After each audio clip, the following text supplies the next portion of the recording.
Hello, my name is Dennis Boyle. And during the fieldwork experience for this class, there has been a lot of collaboration that has happened.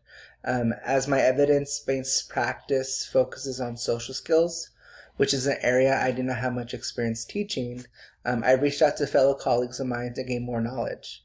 The speech pathologist was very helpful as social skills is a primary focus in speech sessions.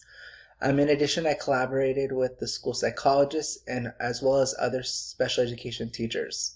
I had the opportunity to observe another teacher teach a social skills lesson, which provided me with ideas, and it was nice to see another educator's approach and strategies.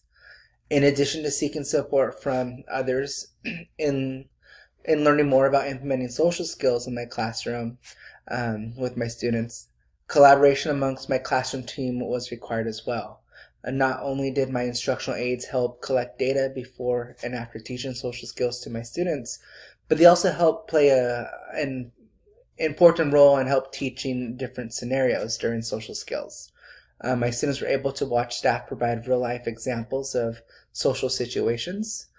During my team's prep time after school, we were able to plan out what skill we were going to focus on the following day. The collaboration was a success as it provided my staff and me a better understanding and ideas to incorporate in the classroom when implementing and teaching social skills. In addition, the collaboration with my instructional aides is essential as they are an integral part of the classroom and should know what I know so they can effectively support and reteach social skills in everyday situations when they interact with the students.